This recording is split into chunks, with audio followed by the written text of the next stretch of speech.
Main ఈ ఏరియాలో ఎప్పుడు ప్రాబ్లమ్ సార్. ఇది Diviseema sir. Actually if you recollect 1977లో కూడా మేజర్ సైక్లోన్ ఇదే ఏరియా సార్. యాక్చువల్లీ అది కొంచెం కృష్ణా జిల్లాలోనే కొంచెం బయటకు వచ్చినట్టు ఉంటుంది సార్. యాక్చువల్లీ దానివల్ల it gets expose to more winds very often sir. Actually దానివల్ల వేరే చోటు ఉన్న ఇంపాక్ట్ కన్నా ఇక్కడ ఇంపాక్ట్ ఎక్కువ ఉంటుంది సార్. ఇప్పుడు డిస్ట్రిక్ట్లో సార్ మనకు టోటలీ పడిపోయిన చెట్లలో దాదాపు 80% చెట్లు ఇదే ఏరియా సార్. ఇంకొక 3-4 మండల్స్లోనే ఉన్నాయి.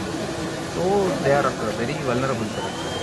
రెండోసారి అవుట్ ఫాల్స్ గత ప్రభుత్వం దాన్ని నెగ్లెక్ట్ చేసింది.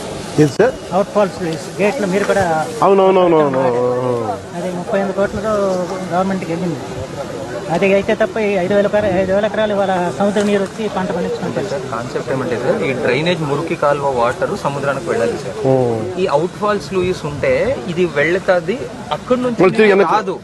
బట్ ఇప్పుడు అవుట్ ఫాల్స్ లూయిస్ లేదు కనుక we cannot control sea water intruding into drainage sir. దానివల్ల కూడాను ఇనండేషన్ ఎక్కువైపోతుంది సార్. అప్పుడు పంట నష్టం ఎక్కువవుతుంది సార్. అందులో సముద్ర మట్టాలు పెరుగుతున్నాయి సార్. దానివల్ల కూడా అంటే సముద్రం నీరు ఇటు వచ్చేస్తుంది. పోటు వచ్చేస్తా ఉంటుందా? పోటీ వచ్చినప్పుడు వాటర్ కిందకి వెళ్తారు. జగదట్ చేసినప్పుడు ఈ పొలాల నీరు బయటకు వెళ్ళాలి సార్. ఎలా 2 మండలాల్లో చేస్తుంది. పర్మనెంట్ సొల్యూషన్ మళ్ళీ కట్టడం కొత్తది పాట అవుట్ ఫాల్స్ లూయిస్ ని కరెక్ట్ గా పెడితే సార్ మానిటరింగ్ అయిపోతుంది సార్. ఇంకా మనం అక్కడి నుంచి వచ్చే వాటర్ ఇటువైపు రాదు.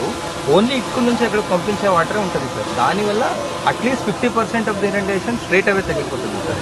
అది చాలా ఇప్పుడు దాదాపు 5,000 ఎకరాల్లో నీరు ఉంది. ఇది ఒక రికరింగ్ ఇష్యూనా? అవును sir, very very recurring issue.